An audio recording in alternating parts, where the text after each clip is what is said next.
porque el Hijo del Hombre vino a buscar y a salvar lo que se había perdido. Creo que tengo mucho audio.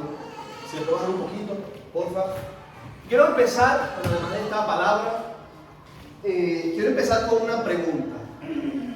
Una pregunta que nos vamos a hacer aquí todos. ¿Cuándo fue la última vez? ¿Cuándo fue la última vez que le hablaste a alguien de algún lugar? Te pongo un poco en contexto. Ese sitio así súper especial que te moló mucho, que te encantó, que te gustó mucho y tú dijiste nada. Quiero que ese amigo, ese familiar venga a este lugar. No sé si me explico. ¿Sí? ¿Cuándo fue esa última vez? No sé, ¿te ha pasado que has conocido eso? Un sitio así súper bien, una cafetería, un paisaje, un monte, un lugar, un parque, y piensas en algún amigo, piensas en ese compañero de trabajo, piensas en ese familiar, diciendo así, oye, tengo que decirle a Pedro, a María, a Pilar, a José, que venga a este lugar. ¿Te ha pasado? ¿Cuándo fue la última vez? Y sabes, y lo miras y te acuerdas, mira, lo invitas con pasión, con emoción. Mira, vamos a ir para este sitio de Conosí, este sitio espectacular. Sirven bastante comida y el menú vale 8 €. Vamos, tenemos que ir otra vez. ¿Cuándo fue la última vez que te pasó eso? Y usted estaba pensando, estaba comiendo allí, estaba viendo el lugar así todo precioso, pero estás pendiente de que aquí tiene que estar María, Pedro, José, Pilar, Lucía, no sé. ¿Te ha pasado? ¿Sí te ha pasado? Sí, una vez nosotros fuimos a un sitio, Karina y yo, y el sitio contaba una historia interesante. Se llamaba, era una cafetería así muy bonita, de estas modernas, y nos llamaba mucho la atención porque la cafetería se llamaba La Cuca. Y resulta cuando entramos a ese lugar, en una granja, y contaba una historia. Y resulta que la historia se basaba en una burrita que era que daba nombre al bar, a la cafetería. Y una burra. Y después, bueno, tú estás en el lugar y la historia te cautiva la historia de la burra. Porque resulta que la burra, el dueño de la cafetería, que creo que tienen 3 ya, 4, no sé, en toda Galicia. Resulta que el hombre, bueno, el chico estaba muy enamorado de su burra, pues, o sea, la quería de toda la vida, la crió en la granja, en la aldea, con los abuelos y tal, se la había regalado con los abuelos, y la burrita la acompañaba para todos lugares, y la burra para acá y la burra para allá. Pero bueno, la burra se le muere, y en honor a su burra, pues, fundó esa cafetería. Cuando entras al lugar es muy bonita, yo decía, tengo que traer a mis hijos para acá, porque todo está recreado en una granja, la granja donde tenían a la burra. ¿Vale? Y yo pensaba en eso. Oye, los niños aquí, tal, claro, hay muchos animales, pero de porcelana, así, de tal. También después me arrepentí cuando los llevé porque los niños casi acaban con todo aquello. O sea, no es un parque. Se lo imaginaba diferente. Sí. El tema es que yo recordaba eso, o sea, y decía, oye, qué bonito lugar y me gustaría traer también a otras personas y tal, y lo hicimos. Porque, como decía, más allá del sitio, que era muy bonito, se comía bien, pero la historia te cautivaba. Como te hacían sentir allí también te cautivaba, porque te atendían muy bien, y te atienden muy bien, y todo bien. Ahora, te vuelvo a preguntar, ¿te ha pasado algo así parecido, que has ido a ese sitio de esa manera y dices, aquí tiene que estar mi suegra?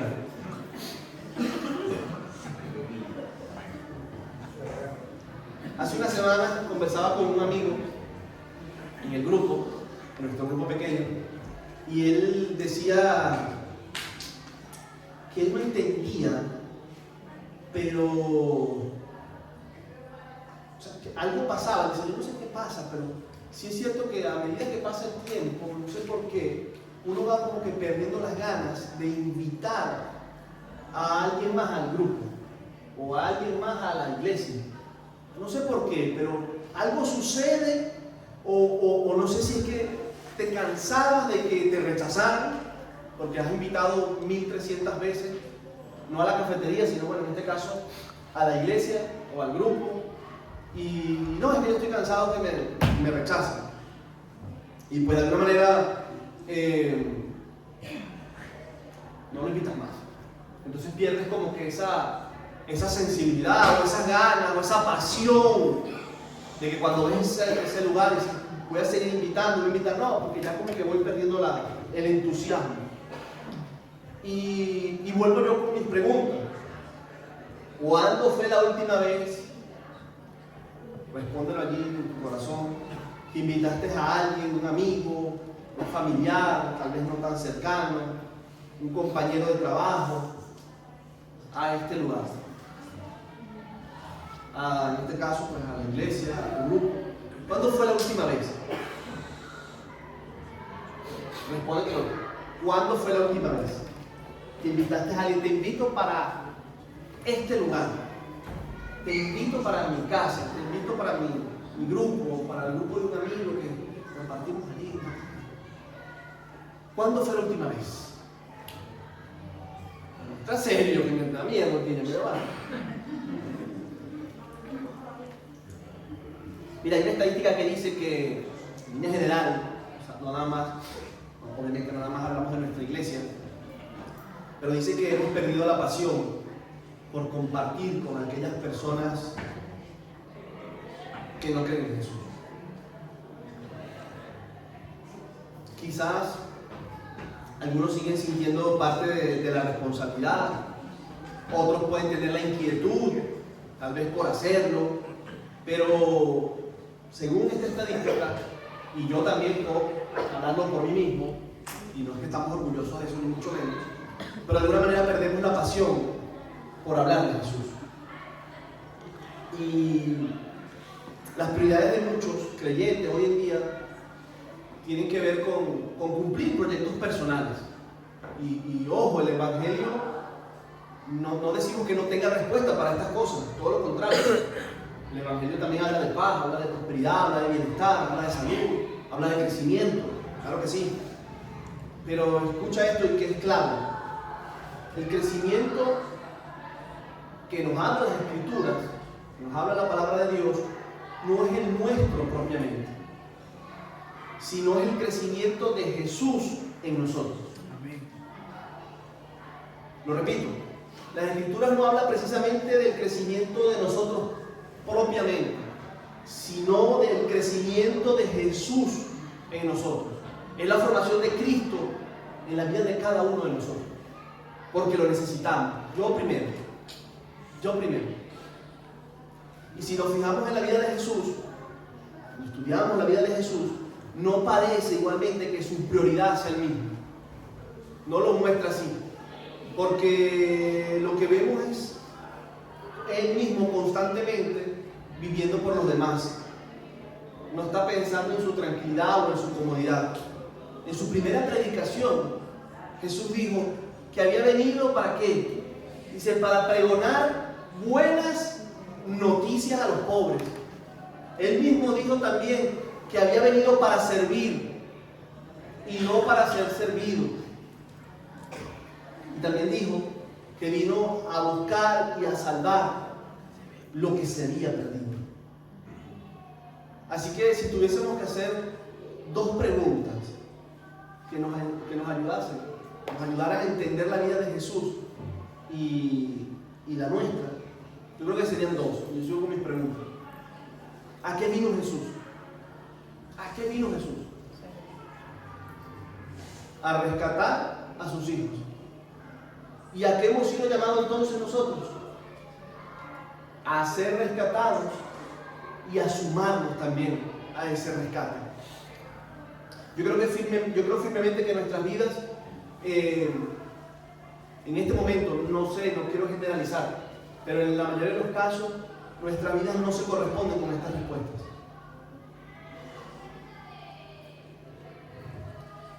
Muchos entienden el llamado y lo comprenden y amén a eso, pues somos muy emocionales, sobre todo en eventos, momentos cúlticos, amén. Y bien. Pero en el día a día, de alguna manera, en nuestra mente, no sé, lo delegamos a terceras personas. No, lo que pasa es que yo no soy evangelista, lo que pasa es que yo no sé qué decir. Yo no tengo ese don. O que la iglesia se ocupe de eso, que el pastor se ocupe de eso, ese es el trabajo de él. Otros pueden llenar ese vacío, porque aunque no lo crea, tenemos vacío de dentro por eso. Y muchos pueden llenar ese vacío escuchando prédicas, leyendo literatura. Está bien leer, está bien escuchar mensajes, no digo que no. Pero eso no llena el vacío por el cual nosotros fuimos llamados.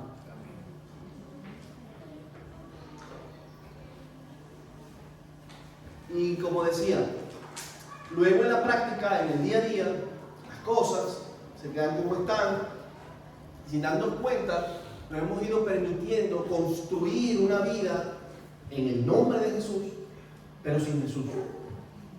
Te lo pongo más práctico. Usamos el nombre de Jesús como que si fuese un aval para nuestros intereses, como que si Jesús nos diese un cheque en blanco y nos dice, mira, te dice Jesús, escribe la cantidad que tú quieras y compártelo con todos.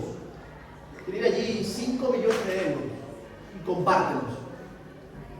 Y nosotros escribimos la cantidad, los 5 milloncitos, pero nos quedamos nosotros. No lo compartimos. Eso pasa aquí. Pero eso es trampa. Eso realmente es trampa.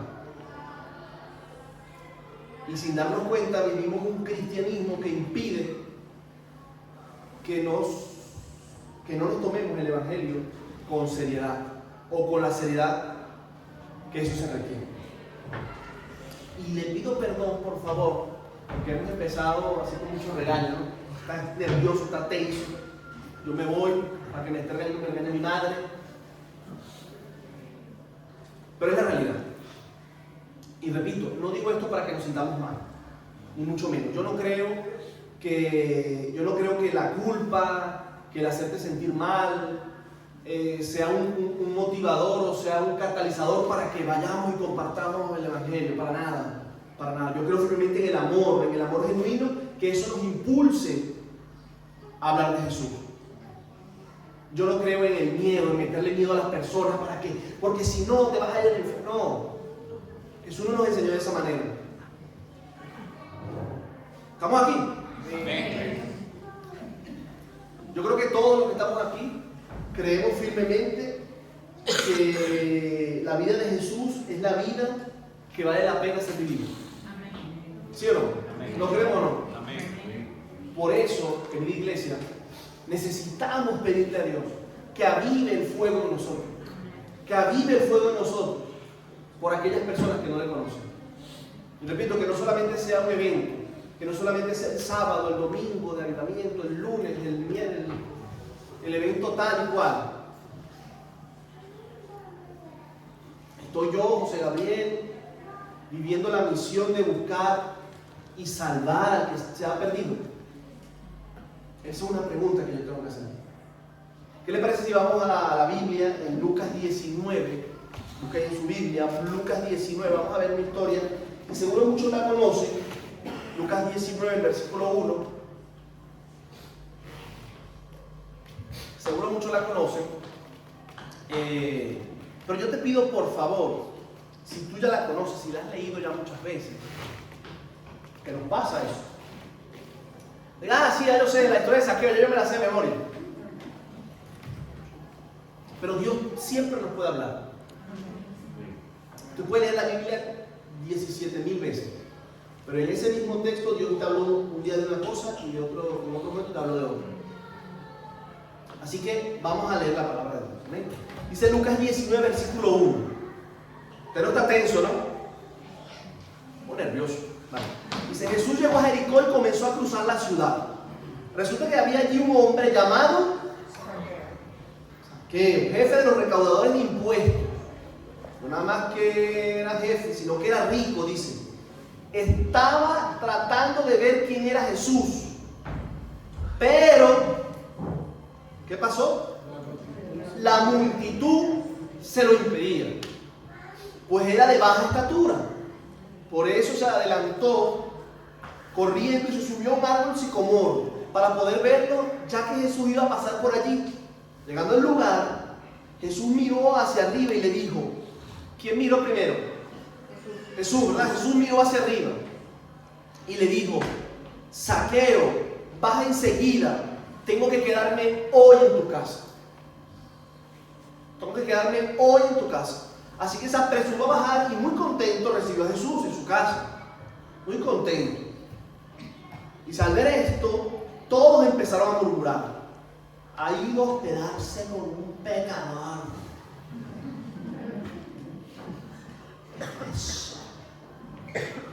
Se hospedó con un pecador, el Jesús.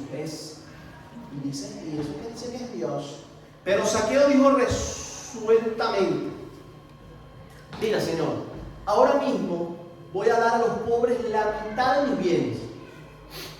Y si algo he defraudado a alguien, lo devolveré ¿cuántas veces? 4 veces la cantidad que sea. Me encanta esta actitud de Zaqueo, porque aquí todos nos hemos equivocado. Y seguramente todos en algún momento hemos pedido perdón.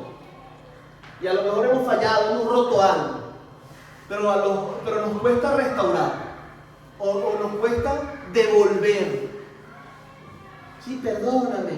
Ok, pero devuélveme. Pero devuélveme. Así como Zaqueo 4 veces. Interesante, ¿no? Hoy ha llegado la salvación a esta casa, le dijo Jesús. Ya que este también, esto aquí es importantísimo, dice, ya que este también es hijo de Abraham, porque el Hijo del Hombre vino a buscar y a salvar lo que se había perdido. ¿Qué? El defraudador el ladrón, el perro, el pecador, es hijo de Abraham también. Y Jesús vino a rescatarlo, a salvarlo.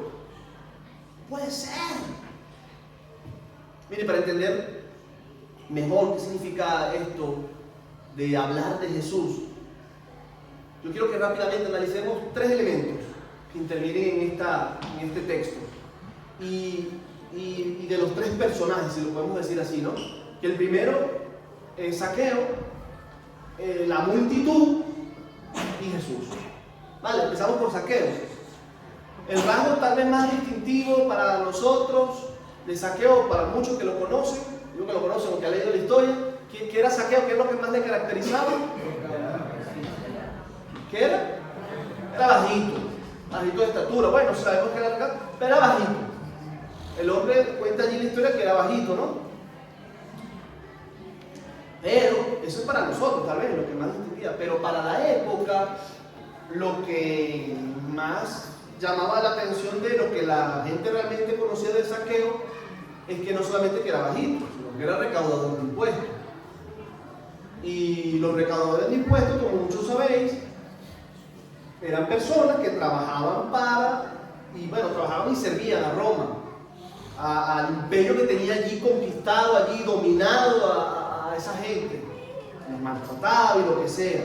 Y él recaudaba ese dinero para entregárselo a Roma.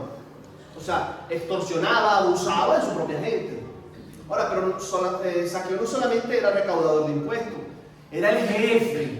O sea, era el jefe de los recaudadores.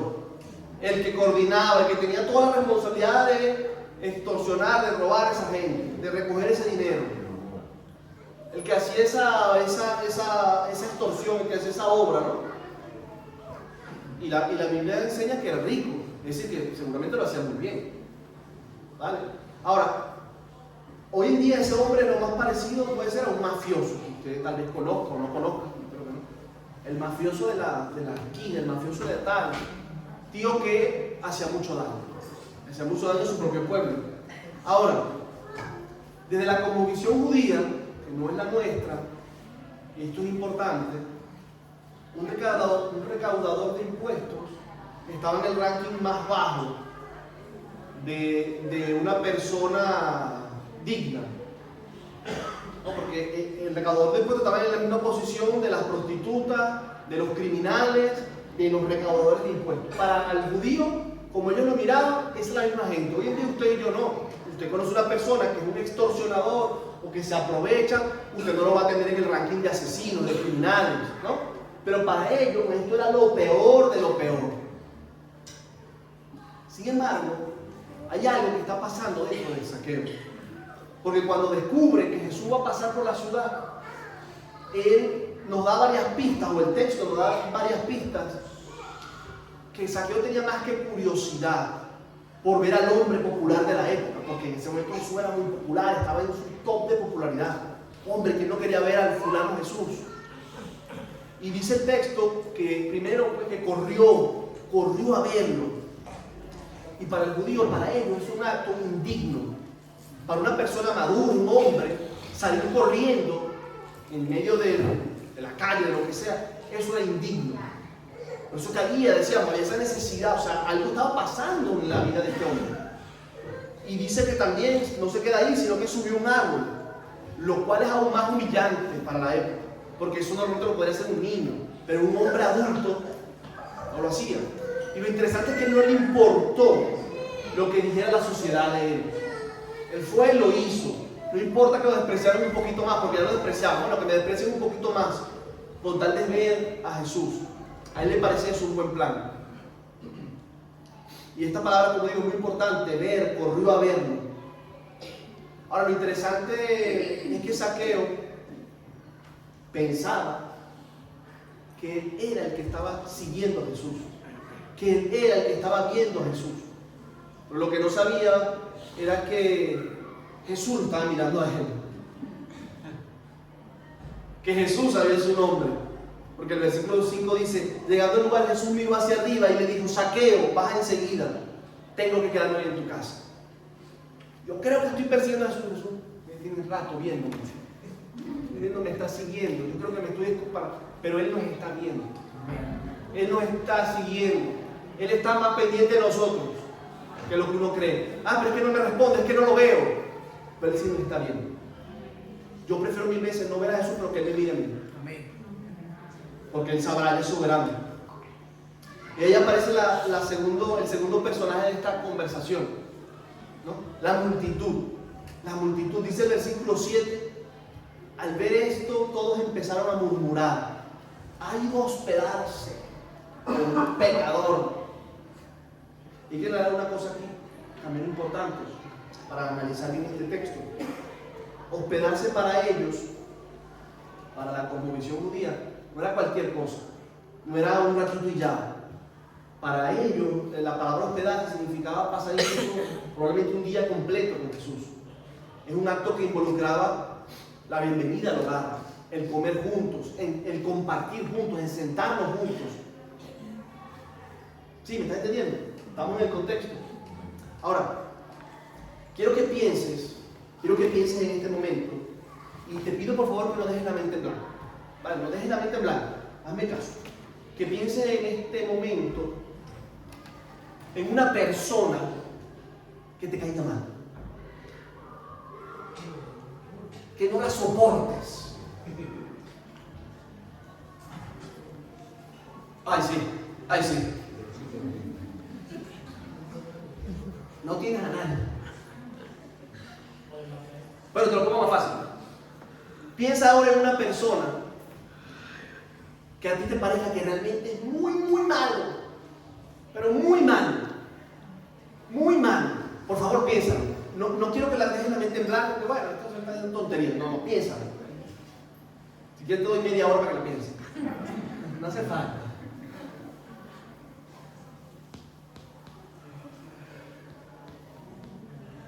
Es más, te la pongo más fácil. Piensa en esa persona que tú dices, es imposible que en algún momento se acerque a Jesús. Es imposible que esa persona crea en Jesús. Es más, te la pongo hasta más fácil, pues. A un personaje público. Un personaje público.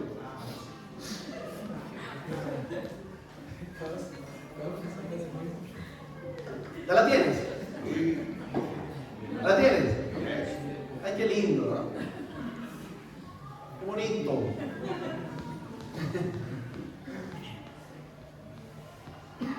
Ahora, vamos a poner un poquito más imaginativo. ¿Ya la tienes, Álvaro? ¿Sí? El de Corea. ¿El de Corea? Sí. Ah, Corea del Norte. Me imagino, ¿no? Sí. Ahora imagina que esa persona está sentada a tu lado.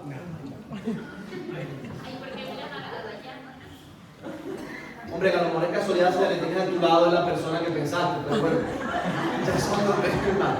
No se valen codazos ni. Imagínate.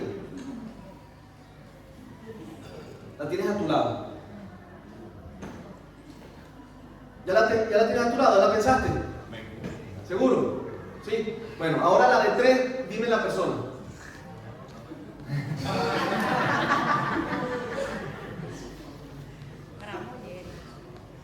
No, en serio, visualiza esa persona a tu lado. ¿Ya la tienes visualizada a tu lado? ¿Cómo te sientes con la idea de que Jesús entre por esa puerta, se acerque a esa persona que está a tu lado, y le dijese: tengo muchas ganas de pasar el día contigo? Gloria a Dios. Gloria a Dios. Y que también le diga que es necesario que vaya a comer a su casa. Gloria a Dios. Y no a la tuya. A celebrar, a beber un buen vino.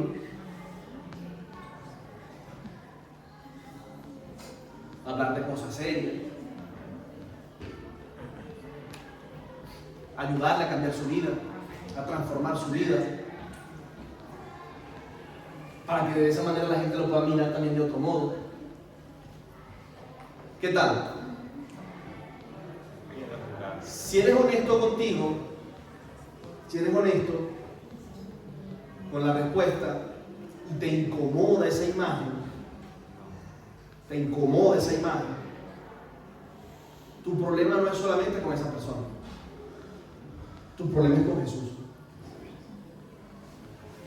Tu problema está sobre todo con Jesús.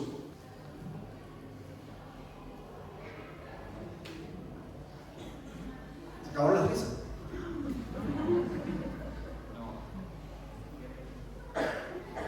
La iglesia, si somos incapaces de mirar al prójimo como Jesús le mira, entonces tampoco estamos viendo a Jesús como debería mirar. Amén. La multitud no quiere ver a Jesús. La multitud quiere ver a su Jesús. A su Jesús. La multitud no quiere ver a ese Jesús que ha perdido de vista. A ese Jesús perdonador. A ese Jesús que parece que nos ha decepcionado con tanta compasión. ¿Cómo puede ser este hombre tan bueno? ¿Qué es lo que le pasa? ¿Quién se cree Jesús para ir a comerse con ese que se sentó a mi lado, que yo me imaginé que es un bicho malo? ¿Quién se cree Jesús? Estimadamente. ¿Cómo que va a ir con ese personaje que me mandó a imaginar, que yo me imaginé, y ahora hasta tengo aquí rabia por él? Porque ahora me imagino y no lo pude.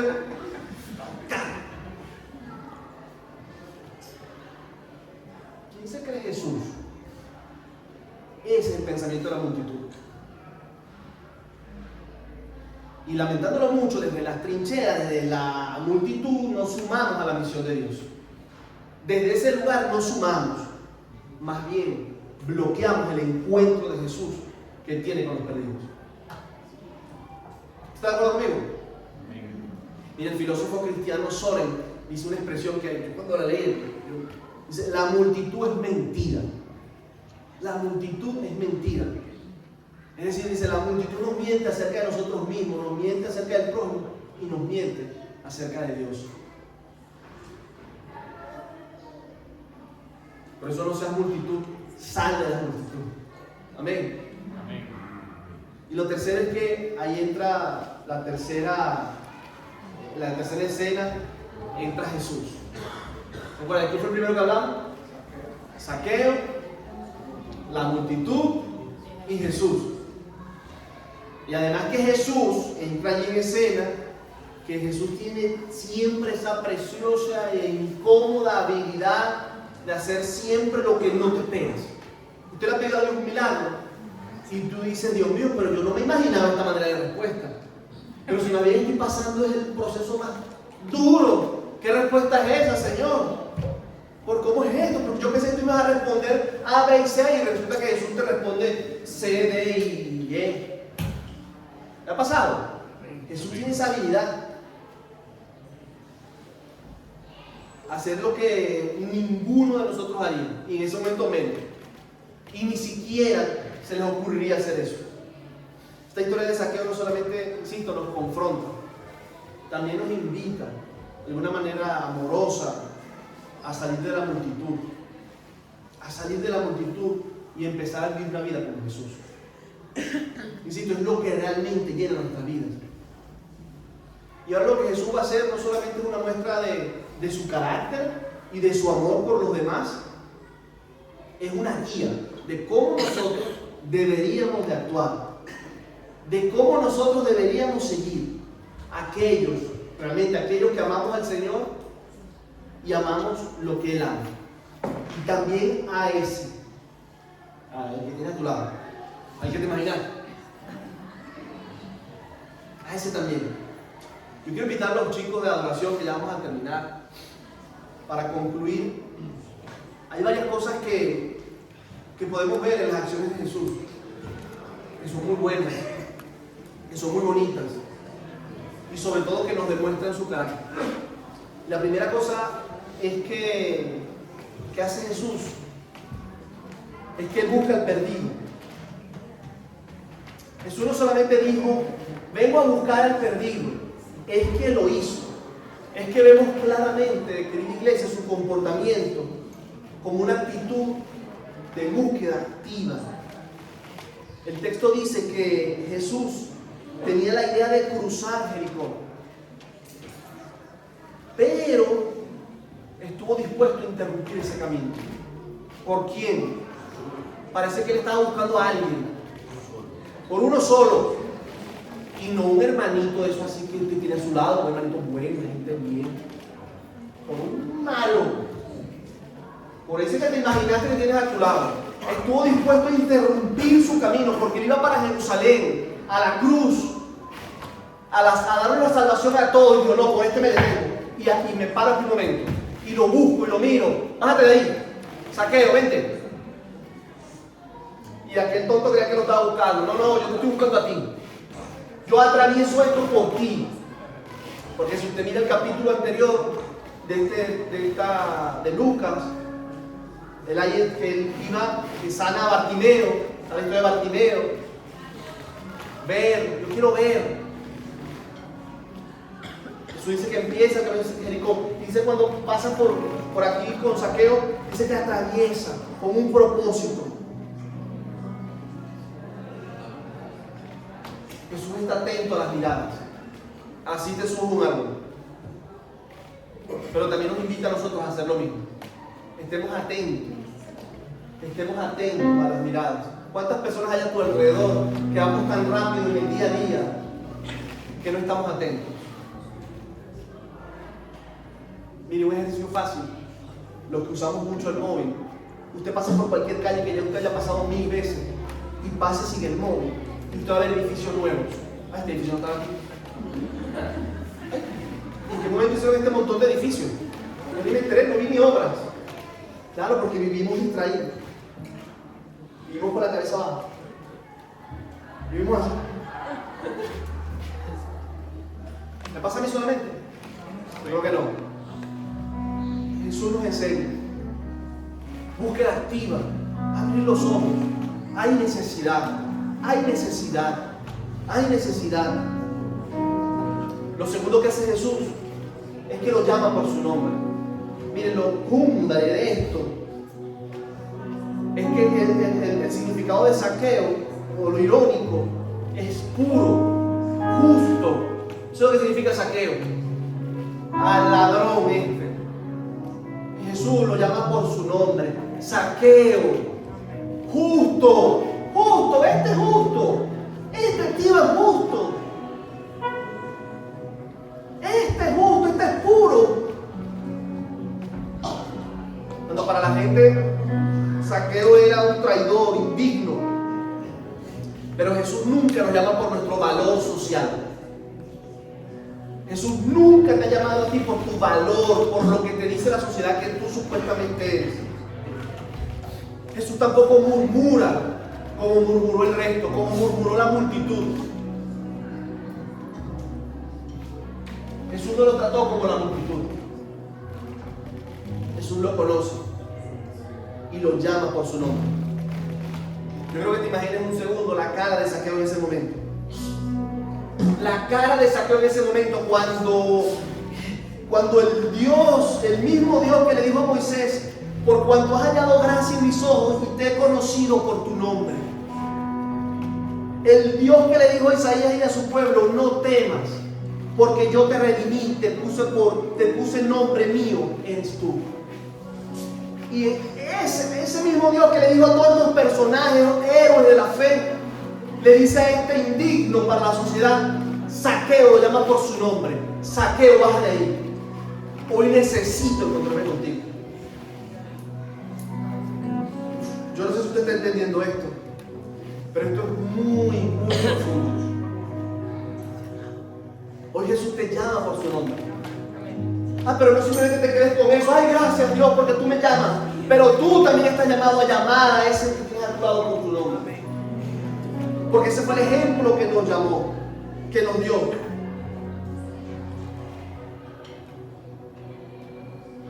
Y lo tercero es que comieron juntos. Comieron juntos. Para los judíos, como decía, comer es mucho más que para nosotros. En el sentido, en nuestra cultura, sentarnos alrededor de la mesa, obviamente es importante. Yo no sé la costumbre de cada familia.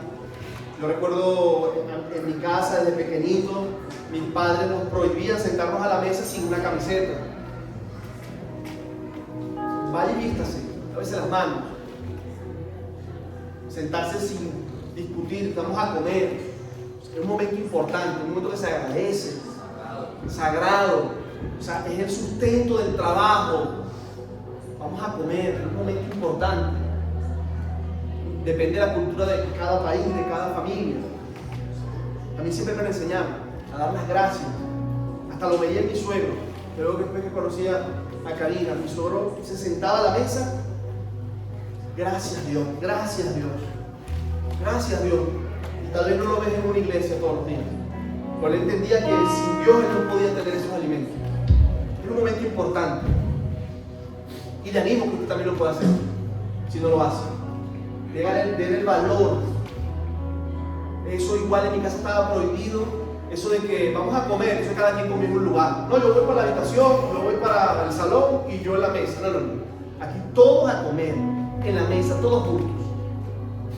Todos juntos.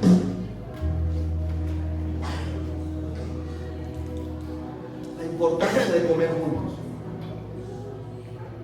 No, tampoco aprovechemos esos momentos que estamos juntos para discutir y pelear y sacarnos las cosas y reclamar. No. A veces es tentador, pero no. No es el momento, no es el mejor momento. Como les decía, para los judíos igual involucraba algo sagrado. En la mesa se bendecía, en la mesa tenían la costumbre de recordar lo que Dios había hecho por su pueblo. En la mesa se sentaban con los tuyos, con tu familia, representaba intimidad, representaba amistad. En la mesa se sentaba quien tú quisieras que se sentara. Y aquella persona que se sentaba nueva sabía también que estaba siendo incluida en esa vida. Y lo agradecía y lo entendía. Por eso que para Zaqueo, esto es una noticia enorme. Yo, el jefe de los recaudadores de impuestos, lo peor de la sociedad, el mismo Dios me está invitando a comer con Él en su mesa. Por eso que para Jesús tal vez era más comprometido. Aunque a Jesús, por lo que podemos ver, no le importaba nada que lo llamaran amigo de pecadores. ¿Qué me importa? Pero lo que sí es importante es que fue en esa mesa donde Zaqueo se arrepiente, donde Zaqueo restituye, donde pasa algo impresionante, algo especial, algo eterno. Fue en la mesa, fue en el encuentro con Jesús. Y hoy yo creo que el Señor nos está llamando a dejar de actuar como la multitud. ¿Cómo actúa la multitud? Repito, juzga, murmura, condena, señala. Cuando está en la multitud es raro que se vea misericordia. La multitud, como decía este filósofo cristiano, miente. Dejemos de actuar como la multitud. Dejemos de actuar como la multitud. Debemos gozarnos y disfrutar de la fiesta de salvación que tiene pensada Jesús. Y te lo vuelvo a repetir, imagínate la escena de Zaqueo. Imagínate esa escena, Jesús está dentro de la casa con Zaqueo. No está enterado tal vez de nada de lo que está pasando afuera, había afuera una multitud jugando. Sin embargo adentro hay una fiesta. Lo importante es que Zaqueo estaba adentro con el Señor, abriendo su corazón, exponiéndose a Él, replanteándose cambiar su vida. Pero afuera, la gente preocupada porque Jesús está con Zaqueo, porque Jesús está con un pecador. Así como preocupado te puedes haber sentido que Jesús iba a ir con esa persona que tú estaba a tu lado y que nos imaginamos. La gente preocupada. La gente preocupada por lo que Zaqueo tiene que hacer. ¿Te suena algo un poquito esta historia? ¿Te suena? Le quieren decir a Jesús lo que tiene que hacer.